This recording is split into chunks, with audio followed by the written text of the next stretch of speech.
It is a pleasure to see you all here. Thank you for taking the time out of your day to join us in this presentation.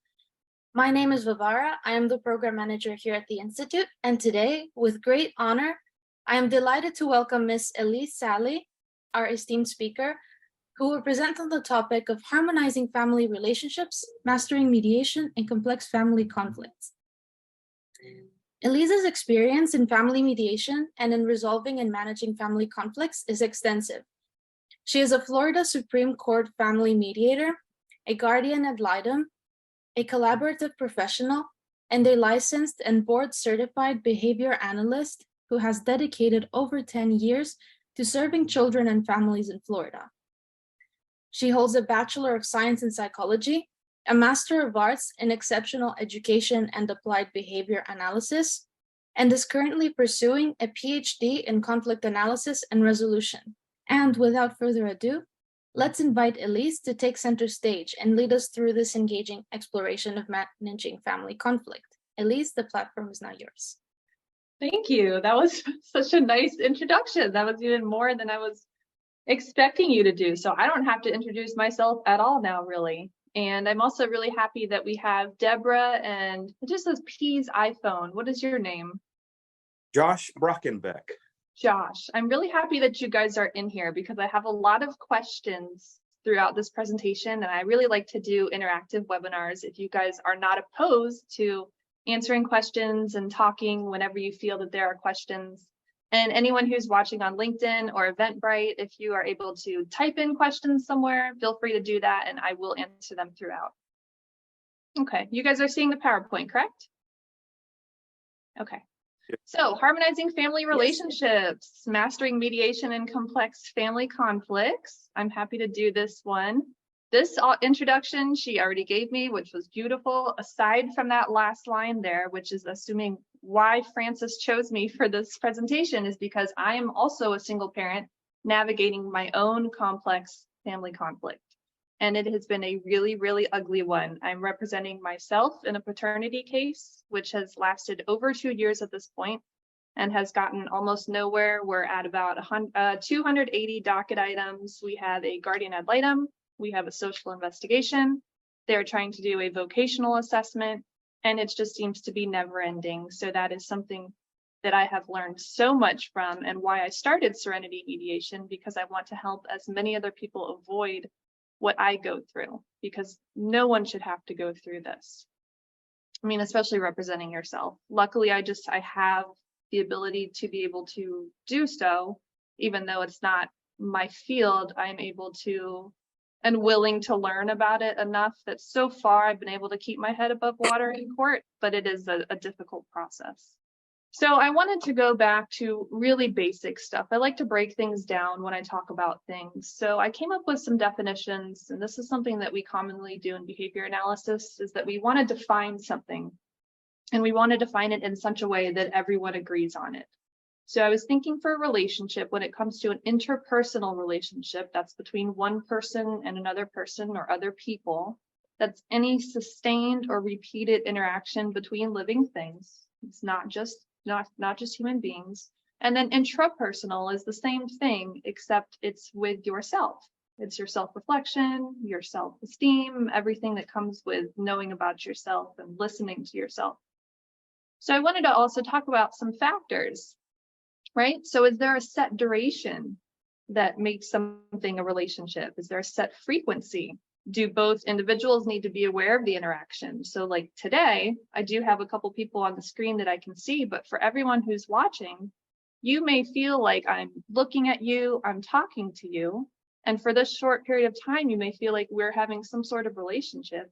However, unfortunately on my end, I'm looking at a camera and talking to a screen. So I don't feel like I'm having a relationship with a person right now.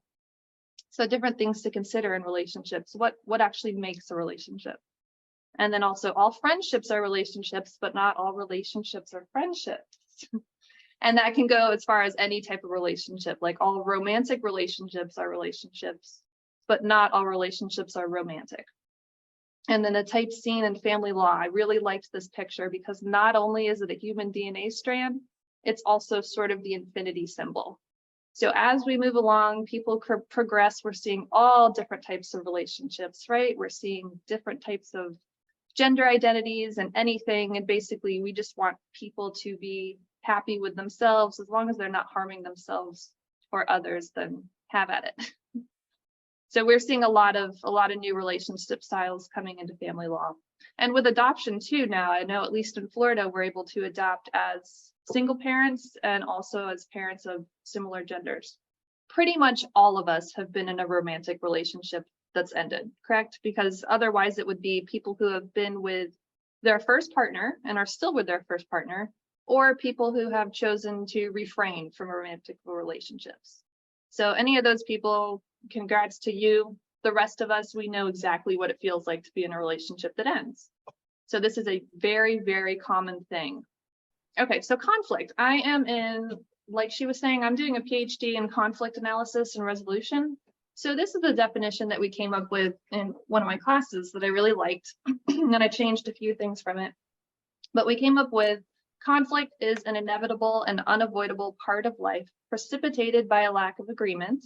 Because conflict can result from basic emotions like fear and anger, prior to activation of the frontal lobes, it is not limited to human beings, but spans a range of species. Conflict occurs when views are incompatible and needs are not met. Conflict in and of itself is neutral. The processes and outcomes are what determine its climate. And I really like that last sentence because that's not something that we think about typically. We usually just associate conflict with being a negative thing, right? So we've got our second poll now. Have you been in a romantic relationship that you considered to be complex? Again, we have 100% of people who have been in a romantic relationship who they've considered it to be complex. So if you're not opposed to it, do you want to share what made that relationship complex to you? You don't have to share if you don't want to. Just tell me you don't want to. Just a high emotion, I think.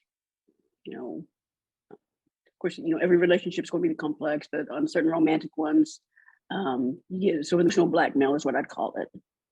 Thank you for sharing. I would say difficult communication was the catalyst for me for the bad relationship. Okay, so we've got emotional manipulation, blackmail, and difficult communication.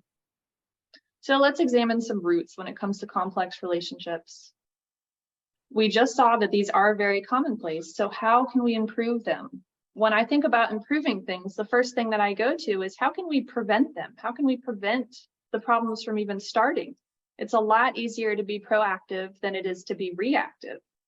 And it seems like we're kind of in a position right now where we're just in a snowball effect of let's sue each other. Let's call the police on each other. Let's stop communicating. I mean, we've got a ton of virtual communication that happens now, and there's no tone in that communication. And it's so easy to just write something out that you're feeling and just click send because it doesn't even feel real. It doesn't even feel like talking to a person, just like speaking to this camera. It's just not the same as it is to talk to a person one-on-one. How can we prevent them from resulting in litigation like what I'm going through? And also, what do we receive from romantic relationships? I want to talk about Maslow. So this is Maslow's hierarchy of needs. He came up with this in 1943, and it is a hierarchy which builds upon itself. So I found out when I was researching for this webinar that it has been updated since, but this is the original one that I wanted to discuss first. So we've got our immediate physiological needs on the bottom.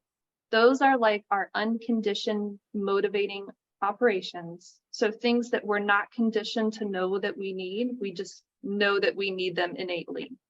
So temperature regulation, food, thirst, things like that. And then safety is upon that. Then love as far as affection and belonging, esteem, respect, and then at the top is self-actualization.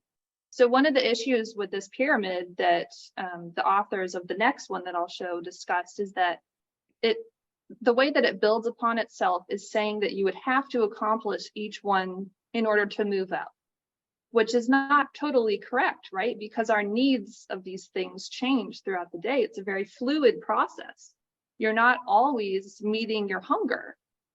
And then one of the issues that I was thinking about with this is, what if a person's needs, especially those bottom two tiers, what if those are met by another person, by a partner, like a romantic partner? If that's happening, we're going to see dependency. We may see codependency, where both people are dependent on each other for meeting their basic needs. And that can be kind of an issue, right? And what if these needs aren't met prior to the start of a romantic relationship? If you're not able to meet these needs before getting into a relationship, then you're more likely to be dependent on that person. And that, I think, brings about a complex relationship, because it's harder to get out of that relationship if you must do so for any reason. I do think, just a personal belief, I do think that it would be more beneficial for us to be able to meet some of these needs on our own before bringing in another person. So you have that independence within a relationship if you need it, because again, we see that relationships ending are very, very common. And I also thought it was interesting last night, I was looking at this again, and I was thinking that the bottom 4 tiers can be met by other people. The top tier cannot. I mean, the word self is in it. No one else can meet your self-actualization except for you. Potentially, the bottom 4 can be met by someone else, but they can also be met by yourself. So let's see the updated pyramid. This was updated in 2010. And this one's pretty interesting. You see the side, they changed it to show that there is that fluidity, that you don't need to have the bottom tiers met in order to reach the top ones. At least you don't need to have them met all the time. So it's not like saying, oh, I'm hungry now, so I fall back to the bottom and I lose my esteem and my love and everything else. That's not quite the case.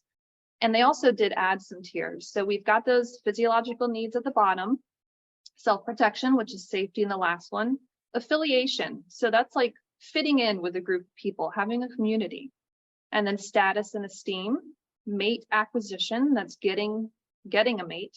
Mate retention is keeping a mate. And then the top one is parenting, which is quite different from self-actualization, I would think, because self-actualization is something to do with yourself, where parenting is something that is almost nothing to do with yourself. If you guys have kids of your own, you'll know, especially when they're young, that you spend almost no time working on yourself. And if you do, it's usually when the kids are away from you or it's when they're asleep. So I thought it was interesting. There was such a shift of thinking in this, but they came at this more from an evolutionary perspective, as far as living things, we are alive and then we acquire a mate and then we reproduce in order to keep our species going. So this is the next thing I think about with needs. And I did kind of talk about this a little bit when I was doing my hand up and down. So some people have these wavelengths at the top. And I'm talking about each specific behavior. In behavior analysis, it's not just, we don't group it into emotions. We go down to very specific things like eating. Eating would comprise of picking up a piece of food, bringing it to our mouths, opening our mouth, putting it in our mouth, and then chewing it. So it's very, very specific that you have these behaviors. And each one of these can be, okay, this is my temperature, this is my thirst, this is my hunger. And then we've got the longer one on the bottom. And I was thinking, I don't know if you can see my mouse right here in the middle. Some people may be, more erratic with how they meet their own needs. Or some people maybe have a very small slope in there. So they're just kind of, maybe they're snacking throughout the day. Every time they start to feel even a little bit lonely, they may call a friend or text a friend, and they know how to meet those needs and what they like as far as self-regulation. And then I also want to do just a little bit, touch on these basics so you guys can understand what I have coming up in a couple slides.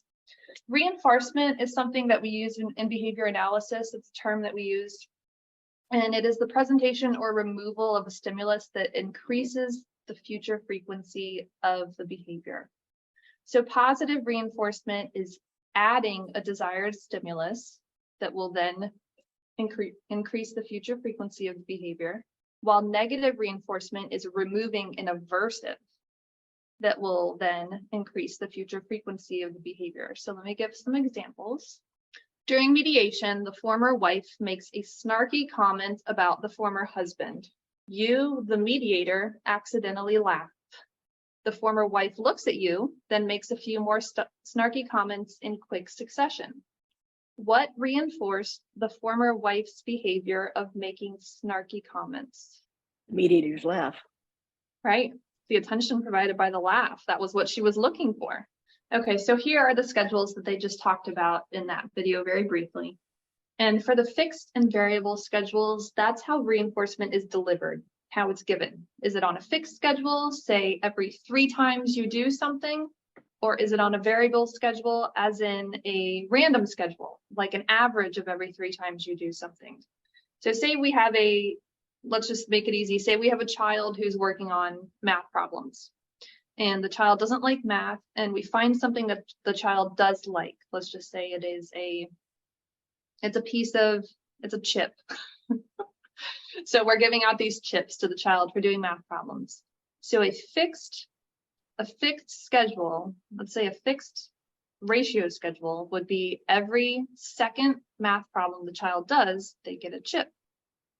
And that's going to cause that high rate of responding that we see up to the chip. And then you see the drop in responding because the person just got their reinforcer. They don't have the need or the motivation for that anymore. So that responding of doing math problems is going to stop because they know they're not going to get another chip until they do 2 more math problems, right? So the variable ones we see, they don't really have as much of a drop because the person doesn't know when to expect their reinforcer. So that's why they were talking about slot machines and gambling. Those are some of the strongest reinforcement schedules that you will see because you don't know when you're going to get it. You could get $1,000 when you pull a slot machine, and you could get $1,000 the next time you pull the slot machine. Or it could be another 100, 200 times. So that's why you see people that spend all their free time sometimes in these casinos doing gambling because they don't know when they're going to win, but we know they've won at least once before, and that's why they continue. So for ratio and interval schedules, that's when it's delivered. So ratio is after a quantity of responses, like how we were talking about with the 2 math problems. And then the interval is the length of time before the response or the non-response. So the one that they used in the video for that one, the variable interval was pushing the elevator. And so another one is mail. You know that your mail comes every day. You don't know exactly when it comes. It may come at 2:30, it may come at 4:30. No matter how many times you check it during that time, that's not going to cause it to come any faster. It's still going to come at that time. So you're probably going to have a pretty steady response rate of when you go to check the mail. You may check it at 5:30 because you know by that time that it's come. Okay, so this is a graph showing these schedules, and I really, really love this graph. And I hope that now that I've explained some more about schedules of reinforcement that you can love it too. And it's showing on the y-axis, you see the cumulative number of responses. That's why the responses keep going up because it's over time. And then the x-axis is over time. So these marks that you see on the screen on each of the lines that are either horizontal or diagonal, that's when the reinforcer is delivered. So this red one is variable ratio. You see almost no pauses in responding. This is a variable, meaning average of certain amount of times that the person's going to be reinforced. So this is our slot machine one. Fixed ratio, you do see a lot of up and downs like this. That's a post-reinforcement pause right there. The reinforcer is delivered and the behavior slows. Variable interval is a slower rate of responding, but you're still seeing very few pauses in that. And then fixed interval, you really see that's the one that they call the scalloped pattern. So you're going to work. This is like, this is the 2-week pay, right? You're going to work for 2 weeks, and then you get paid probably on a Friday, probably on a weekend. So you're going to stop working at that time. You know you're not going to get paid again, no matter what you do for another 2 weeks. We also see this as far as spending money, bills. We know our bills hit on a certain day. We get paid, all of our bills hit, and bam, we're right back down again until the next time we get paid. So just very cool to be able to see these. And this, people have been doing data on this for decades, and it continues to show this time and time again, that these are very data-driven schedules of reinforcement. Okay, yeah, but I put reel it in for myself because I'll just keep talking about behavior analysis to no end. So what we're discussing today, family law. I assume a lot of us today are here as family law practitioners or mediators. And in that we work on divorce and paternity, which encompasses time sharing, parental responsibility, child support, alimony, and marital assets. Some of us may also do other things like dependency, adoptions, elder law, but I'm sticking with family law because that's what I know. Some strategies we can use. Now, these are not meant for us in and of itself. They're also meant for our clients. These are just a free-for-all of strategies of what we can use to try and have better mediations, especially when it comes to complex family relationships. So active listening. I'm sure a lot of people already know what that is. Stop, look, listen, empathize, ask questions, and paraphrase. And then perception and reflection. I also added reflection because I was thinking about, if you guys don't already know Michael Lang's reflective practice, he goes in to reflect on his own behaviors, why he does them, what are the reasons for his thoughts, and we should all be doing that as practitioners to just help understand ourselves and to help be better practitioners for our clients. And we can analyze and improve our perception and also focus on others during that time. Effective communication. So focus on the issue, not the person. This is something that I see come up a lot in my past decade in behavior analysis. There is an intervention called planned ignoring. When you have a problem behavior that is maintained by attention. And so if we talk about that, usually with caregivers are the ones that I'm dealing with at the time. And the caregivers, if I talk about planned ignoring, their first instinct is to ignore the child. And I have to come in immediately, preemptively at this point, and I say it's not about ignoring the person. It is about ignoring the behavior. Just that one behavior that we see that's an ineffective behavior that is maintained by your attention. That does not mean leave your child in a room and don't respond to anything they say. You can redirect, you can answer other things. Even if you see them go grab something off of the out of the fridge or off of the out of the pantry, you could say like, oh, are you hungry right now? You're not ignoring that person, you're just ignoring the behavior. So that's something that we want to do in our mediations as well. I mean, if we do see people sometimes that are engaging in ineffective communication and problem behaviors, we don't want to ignore that person, but we do want to potentially put some of those behaviors on extinction. So we want to affirm responses. We want to be genuine, right? People are more comfortable when they work with people who feel like people. When I do guardian ad litem cases, a lot of the families that I start working with are terrified. They're in that process because they're in such a contentious case that they can't go through court without a guardian ad litem, without a neutral person. And I come in and I say, hey, I've been through this. I'm still going through this. I have a case with a guardian ad litem. So I know exactly how it feels to be a parent that's going through this. And I can just see the relief that people feel when they hear that. Like, okay, this is a human being. This is not just some court robot who's coming in to take my child from me.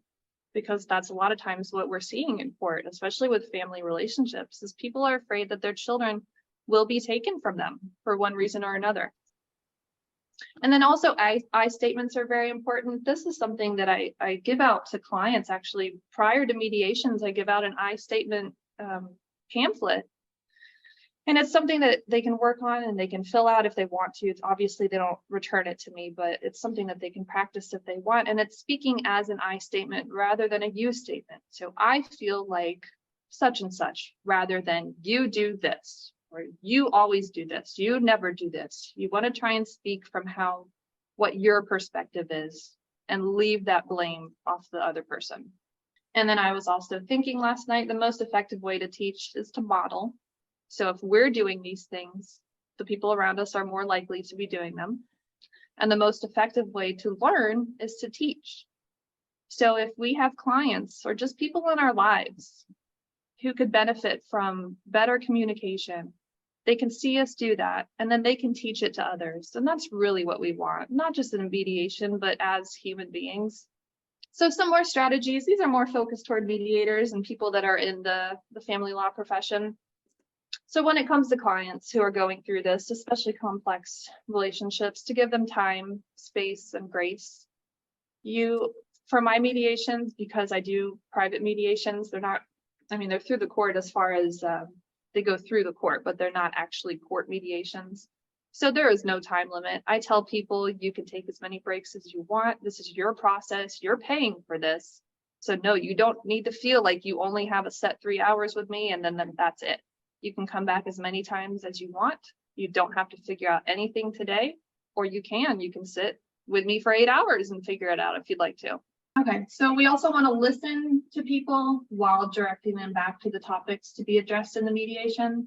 If you guys are familiar with collaborative divorce, which also you can do paternity with, that is something that the mental health neutral does. And it is, at least from what I saw, this training is still new to me and I haven't done one of my own cases yet. I'm just in the process of observing them.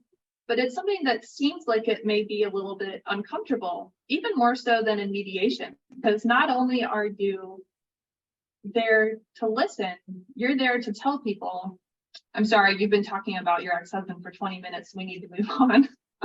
So in a kind way, you're having to say things like that in order to tell people, we can't spend so much time on this. Obviously in mediation, there's not as much of a time limit if it's private mediation, but this is something that I'm going to be working on for myself personally in the next few months, is how to be a little bit more directive with getting people back on topic and focusing on what's important and what they can do actually during the mediation. Because yes, maybe you did have a partner who cheated on you, and I'm sure you're really upset about that, but that's probably not something that's going to be in your marital settlement agreement. Allow for breaks to refocus or to calm. Some people need to calm down, some people need to re-energize. Depends on the person. And then also basic needs. You want people to be able to meet their basic needs. If they don't have ways to meet their basic needs at the time, like if you're doing an in-person mediation, it's always great to have snacks and drinks and other areas where people can be alone for little bits of time, obviously bathrooms, things like that. Be aware of nonverbal communication. If you don't understand a person's nonverbal communication, it doesn't hurt to ask. So if you see someone who's sitting in a way that you don't understand, maybe like this, maybe they're not looking at you, or they're rocking, or they're just doing something that you may assume means something, but you aren't sure, I feel like it's safer to ask. Like, do you need something? How are you feeling right now? I see you're tapping your foot a lot. Are you feeling a certain way that's causing that? And they may just say, oh no, I'm fine, I just need to use the restroom, or I'm cold in here. It could be anything, because we don't know what people's behaviors mean all the time. We're all different. And let people know that showing up was a success in and of itself. Some people tend to feel like if they don't come up with a complete resolution, that they failed, and they take it on to themselves personally. Either they do that or they blame the other person. So you want to let everyone who's involved in the process know that just being there is great. It's showing that you're trying to do something other than pounding this person down in litigation. And provide them with referrals. This is something I feel like we need to be doing more often, is that if people are struggling, which a lot of times in this process they are, we can let them know about therapists, divorce coaches, any other type of coaches, social workers, child therapists, anything like that they may need probably exists, that there are other things that we can provide them with. It's not going to hurt to provide people with referrals. Also, because a lot of times I feel like people do try and use mediation as a therapy session. So I like to refer that out rather than to let them do that. And then here, like I was talking about earlier, it's easier to be proactive than reactive. So these are some things that I like to use, whether I'm doing it in behavior analysis or mental health or mediation if it comes up. So I think we should be doing some of these things before people even get into these marriages, right? Because people have no idea what they're getting into as far as divorce and litigation. they just have the rose-colored glasses. I'm gonna get married, I'm pregnant, I'm gonna have this baby, and it's gonna be this beautiful Facebook picture thing. And that's not what it is. That's not what life is. As far as relationship questionnaires and tests, I just did one of my favorite example of each. 5 love languages. If you guys aren't familiar with that, that's a really easy quiz. It's just like 20 or 25 questions, and it's 2 choice questions. And it's something that people can share with their partners. You can also choose the option of having it for your children. So there are different ways to take the test depending on the age of the child. If the child is verbal, I usually just tell people to do the older one because you can just ask them the questions or they can read the questions. But that's really something you could use for any type of relationship and for yourself. I mean, I like to take these tests for myself just to see how I score. And then personality tests and compatibility tests are another big one. So the Myers-Briggs type indicator, also called the MBTI, that one is free online. It is a lot longer. So that is a multiple choice test where I think you're rating as far as strongly disagree up to strongly agree.